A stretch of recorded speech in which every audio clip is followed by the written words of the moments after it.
Bem-vindo ao segundo episódio da nossa série sobre sono, aqui no podcast Casal de Pediatra. Eu, Dr. Rafael Henrique, estou com a minha convidada especial aqui, doutora Carolina Fleischmann, minha esposa.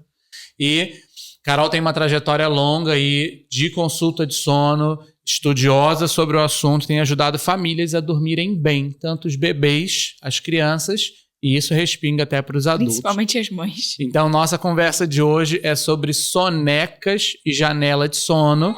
Mas antes da gente começar, ela vai contar pra gente sobre os nossos patrocinadores. Eles que fazem isso aqui acontecer. Então, a gente quer agradecer a DMS Studios, que proporciona essa voz de seda que você está ouvindo em casa, que é tudo, é um equipamento de alto nível. Então, se você precisa se posicionar nas mídias sociais, QR Code está aqui, é só falar com eles, equipe, gente boaça, galera, e conteúdo de qualidade, você vai gostar.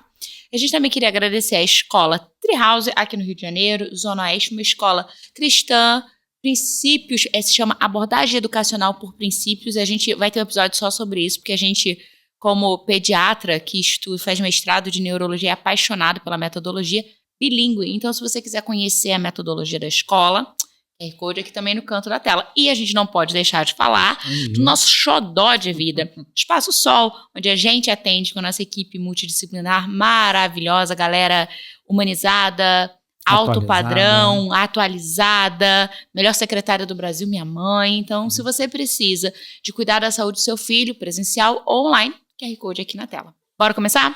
Então, vamos lá. Então, nosso assunto de hoje, soneca e janelas de sono. E, Carol, aquele palpite da vizinha, a mãe tá ali com um bebê de 3, 4, 5 meses e a vizinha olha o bebê chorando e a mãe, né, se queixando do sono e fala, é só deixar acordado o dia todo, porque aí de noite vai dormir bem. Se cansar bem, vai dormir bem de noite. E aí, é verdade ou é mito? Difícil, hein? Vamos lá. A gente tem que entender que sono tem total relação com neurodesenvolvimento. Então, vamos lá. Se uma criança, quanto mais nova essa criança, maior é a necessidade dela de soneca. É como se ela desligasse o cérebro para resetar, acordar, para voltar a aprender, a desenvolver. É uma fase, gente, que a gente nunca cresce tanto assim na vida. Se você olhar o gráfico, cresce muito, engorda muito. E para o cérebro também é uma fase de você passar para nada, para enxergar, vocalização, reconhecimento de pessoa, socialização. Então, são infinitas atividades neurais para a gente formar a rede neural. Então, é muito intenso para o cérebro do bebê. Então, a soneca é indispensável para que eu tenha um desenvolvimento saudável. Quando eu não tenho soneca, além de prejudicar o neurodesenvolvimento, eu tenho uma criança que vai ficar estressada, irritada. Ela vai ficar fazendo, a gente chama de cortisol, que é o hormônio do estresse. A gente vai ter uma criança que vai ficar acumulando cortisol. Aí essa criança que deixa acordado para dormir no final do dia, a grande maioria, não vai apagar de cara, vai ter aquilo que a galera antigamente chamava de hora da bruxa, que nada mais é do que um momento de estresse que acumula no final do dia. Todos nós, Rafa, ficamos mais cansados no final do dia. A gente grava podcast que horas de manhã, porque a gente energia, nananã. Final do dia, se eu for gravar podcast, não vai ser a mesma energia que eu tenho. Então, se a gente adulto fica cansado, que já sabe, já enxerga, já ouve, já fala. Imagina uma criança que está desenvolvendo todas essas habilidades. Então, é normal fazer esse estresse no final do dia. Se eu não tiver soneca, vai ser mais normal ainda. E eu até posso ter uma primeira tirada de sono longa, que a criança quase desmaia. Faz lá um choro e apaga. A gente chama de dormir por exaustão. Eu até posso ter essa primeira tirada, mas depois vai ser um sono picado, vai ser um sono ruim, e isso é completamente desatualizado falar deixa acordado. É muito importante, né, seguir essa rotina.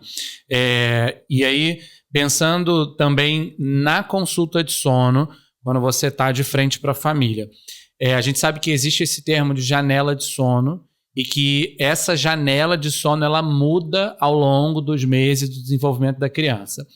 Como que a família que está assistindo a gente agora, ela pode observar o comportamento do bebê e entender um pouco da janela de sono? Porque existem 2 problemas quando eu desconheço esse termo.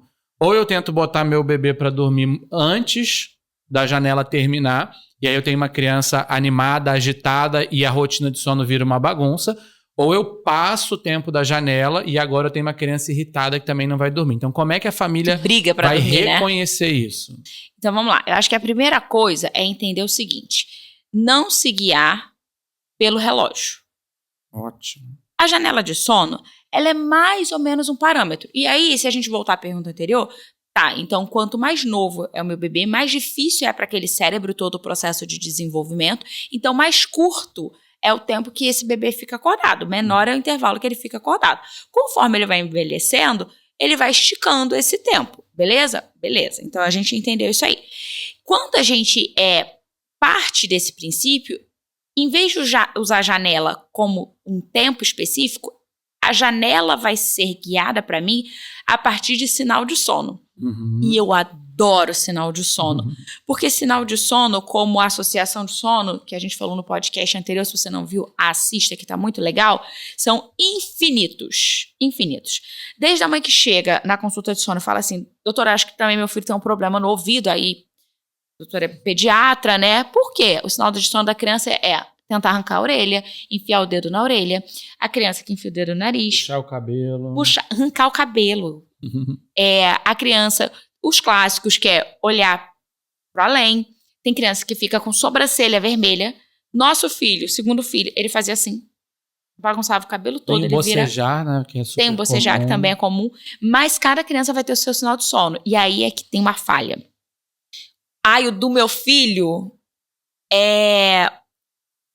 ele chora, ele boceja. O bocejar, para mim, já é um sinal de sono tardio. Eu estava ontem, recentemente, fazendo uma consulta, e aí a mãe falou assim, a criança era novinha e já tinha sinal de sono.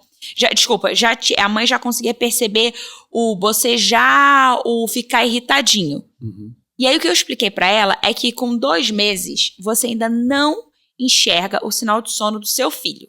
Você já viu ali quando ele está com sono, não sinal de sono precoce. Então, para ficar mais fácil, diferencie entre estar com sono e sinal de sono precoce. Uhum. O que eu quero descobrir é esse sinal de sono precoce.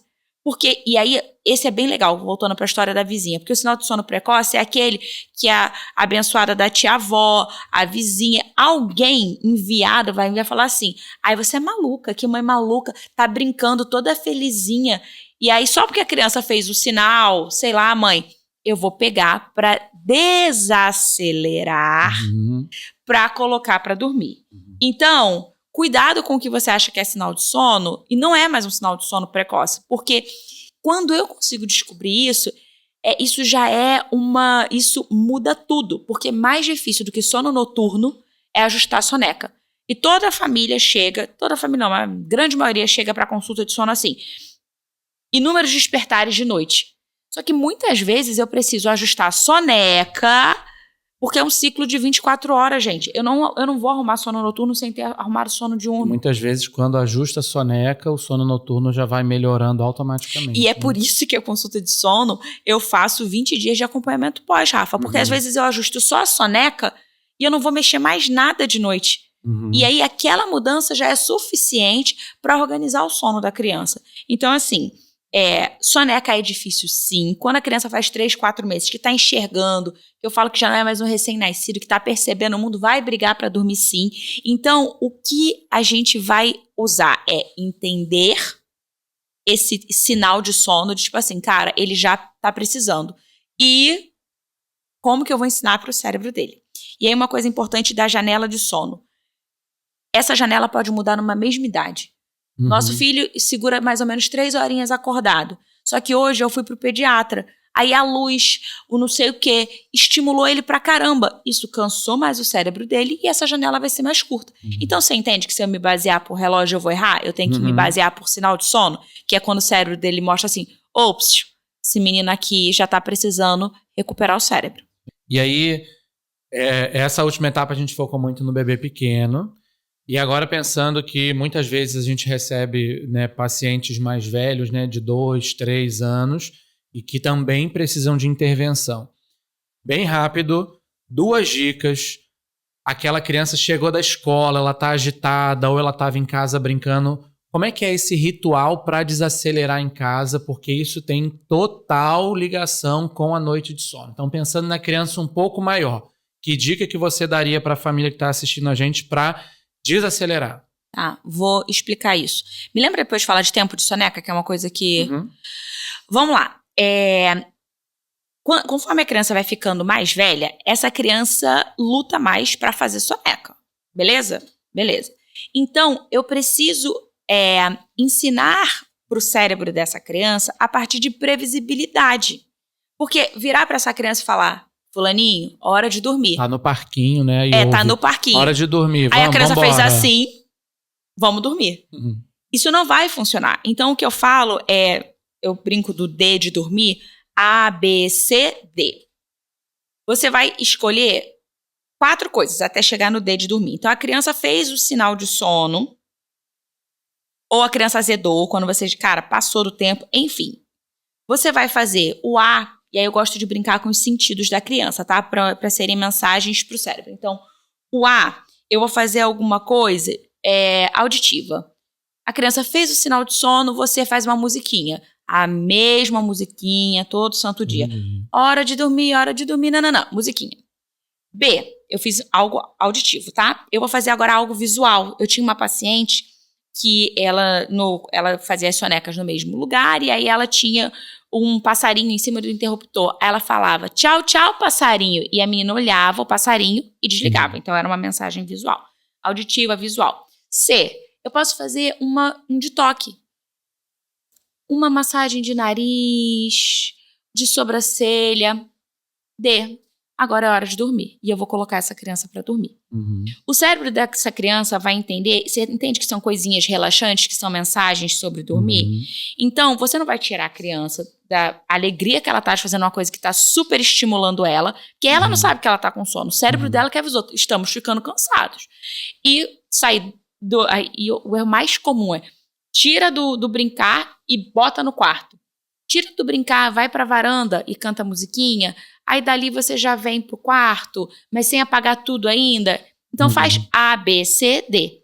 Você vai fazer A, B, C, D dia 1, dia 2, dia 3. No dia 4 você, funciona, parece mágica.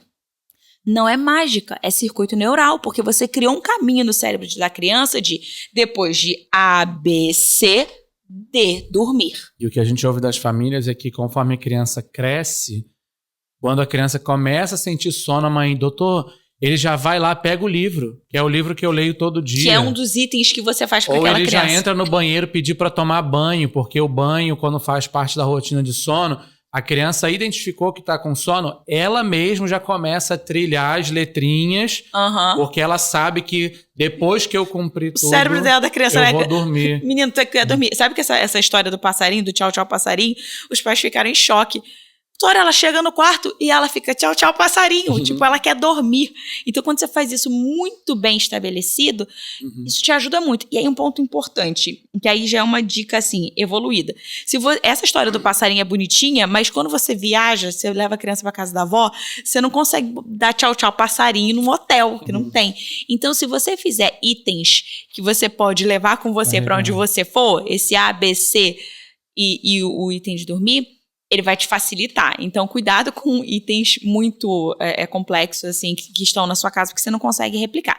E outra coisa, para com essa história de dormir no claro, dormir no barulho, para acostumar. Se eu ensinei que soneca é para restaurar o cérebro, tem que ser soneca de qualidade. Soneca de qualidade é um lugarzinho gostoso, escurinho, sem barulheira. Você para com essa maluquice que tem, senão vai ser uma criança mimada. Só dorme em lugar barulhento quem tá exausto, adulto exausto. E não é um sono de qualidade, não é isso que o cérebro da criança precisa. Para com essa maluquice. Vamos, e pra terminar, o que você queria falar de soneca? Tempo de soneca. A galera também tem uma mania de... As mães que têm esses relógios, então, eu fico doida, porque ela quer calcular a janela de sono e o tempo de soneca. O tempo de soneca, ele quem vai ditar esse tempo de soneca é o cérebro da criança.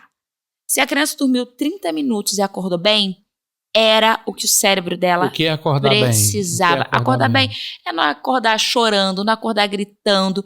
Às vezes a criança dormiu 30 minutos e o cachorro acordou a criança acorda chata. Ela não acordou por ela mesmo, entendeu? E essa criança acordou chata. Cara, essa criança que acordou chata, vamos dar um colinho, vamos dar uma insistida ali, porque essa criança, o cérebro desta criança precisa de mais.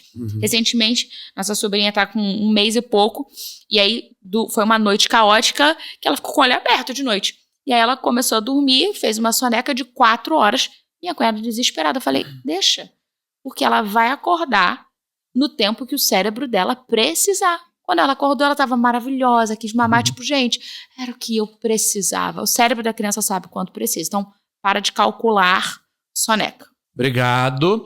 Terminamos agora, então, nosso segundo episódio. A gente vai ter a nossa próxima conversa no último episódio, em que a gente vai falar da famosa autonomia de sono.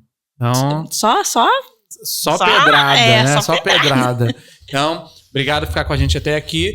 Lembrando que Carol fica à frente dessa parte de sono lá no Espaço Áudio de Desenvolvimento Infantil. Então, se com esses conhecimentos aqui você percebeu que precisa de ajuda, pode entrar em contato com a gente através do QR Code, que em uma consulta médica Carol vai entender qual é a realidade da sua família e te ajudar. Então, fica com a gente e até a próxima.